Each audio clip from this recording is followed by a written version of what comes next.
সন্দ্বীপবাসীর পক্ষে আমাদের প্রাণের কথা বলবেন সন্দ্বীপ উপজেলা পরিষদের চেয়ারম্যান জনাব আলহাজ মোহাম্মদ শাহজাহান।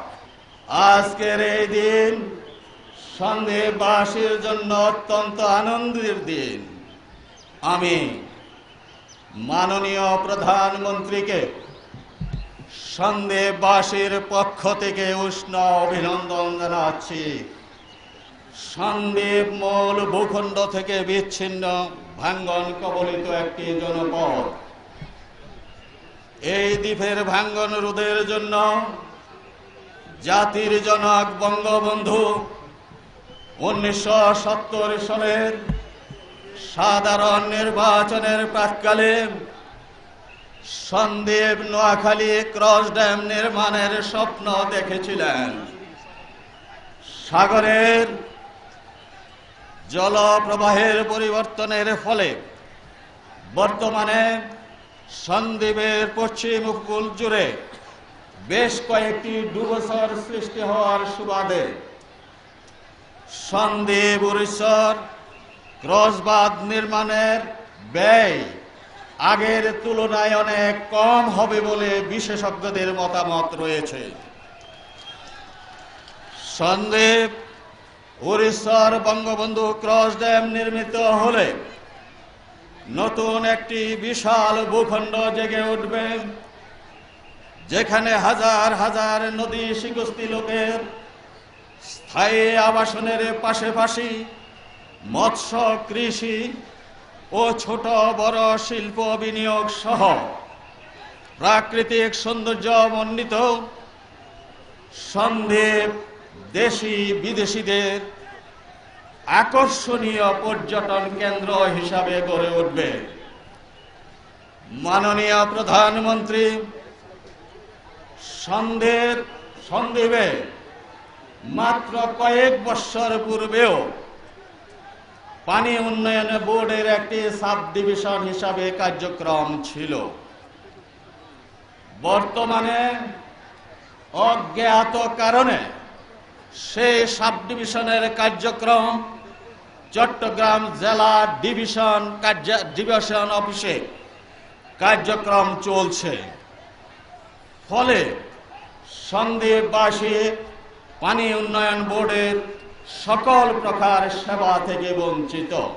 মাননীয় প্রধানমন্ত্রী, সন্দ্বীপের মানুষ খুবই অবহেলিত।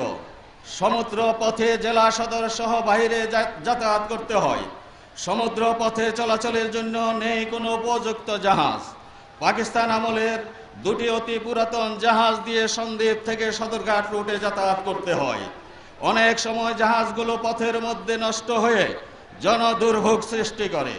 পূর্ব দিকে গুপ্তছড়া ও কুমিরাঘাটে বর্তমান সরকার প্রায় 19 কোটি টাকা ব্যয়ে জেটি নির্মাণ করছে, কিন্তু সেই রুটেও কোনো জাহাজ নেই। কাঠের তৈরি বুটে চলাফেরা করতে গিয়ে প্রতি বছর মানুষের প্রাণহানি ঘটে। তাই সন্দ্বীপের পশ্চিম দিকে সন্দ্বীপ টু সদরঘাট এবং পূর্ব দিকে গুপ্তছড়া টু কুমিরা রুটে দুটি নতুন ও আধুনিক জাহাজ চালু করে সন্দ্বীপবাসীর জেলা সদরে প্রতিদিন নিরাপদ যাতায়াতের ব্যবস্থা নিশ্চিত করার জন্য আপনার সদয় দৃষ্টি আকর্ষণ করছি। মাননীয় প্রধানমন্ত্রী, চট্টগ্রাম জেলার সন্দ্বীপ উপজেলাটি সাগর বেষ্টিত 4 লক্ষ অধিবাসী নিয়ে গঠিত। তার মধ্যে প্রায় 1 লক্ষ লোক প্রবাসে কর্মরত রয়েছে এবং তাদের কষ্টার্জিত রেমিটেন্স দেশের জাতীয় অর্থনীতিতে বিরাট ভূমিকা রাখছে। দেলোয়ারখা সড়কটি এই উপজেলার উত্তর সীমানা হতে দক্ষিণ সীমানা পর্যন্ত বিস্তৃত। সড়কটির দৈর্ঘ্য 25 কিলোমিটার।